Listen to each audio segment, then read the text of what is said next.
मयूर विहार के नाम से इसे जाना जाएगा। स्टेशन पर नेम प्लेट भी बदल दी गई है।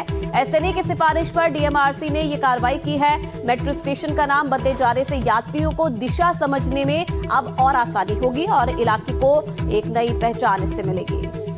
पूर्वी दिल्ली इलाके में आने वाले Mayur Vihar pocket 1 metro station का नाम बदल दिया गया है और Mayur Vihar pocket 1 metro station का नया नाम क्या है, ये आप मेरे ठीक पीछे जो साइन बोर्ड लगा हुआ है उसके माध्यम से आप देख पाएंगे।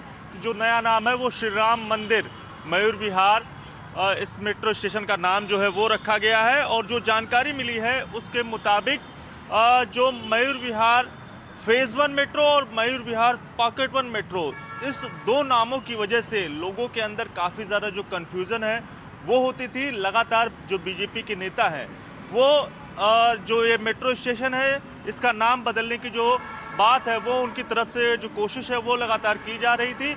और जिसके बाद जो स्ट्रीट नेम्स अथॉरिटी है, जो दिल्ली सरकार के अंतर्गत काम करने वाली 29 सदस्यीय संस्था है, उसकी सिफारिश पर डीएमआरसी ने जो नाम है Mayur Vihar pocket 1 metro station का उसे बदल दिया है और नया नाम श्री राम मंदिर मयूर विहार ये नया नाम इस मेट्रो स्टेशन का रखा गया है।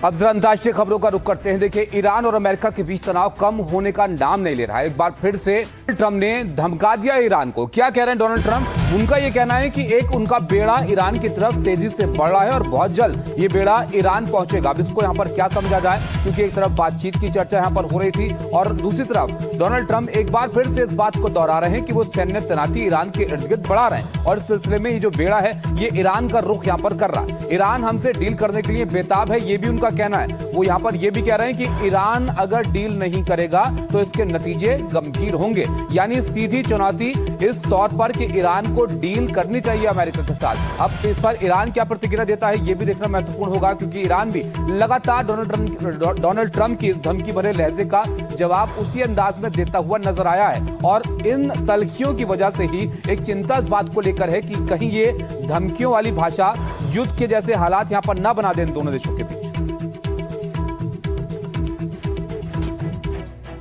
तो देखिए, एक तरफ चेता रहे हैं डोनाल्ड ट्रंप और दूसरी तरफ पूरी दुनिया की नजरें ओमान में अमेरिका ईरान की वार्ता पर टिकी हुई हैं कि क्या इस वार्ता में इन दोनों देशों के बीच किसी बात को लेकर सहमति बनती है या नहीं।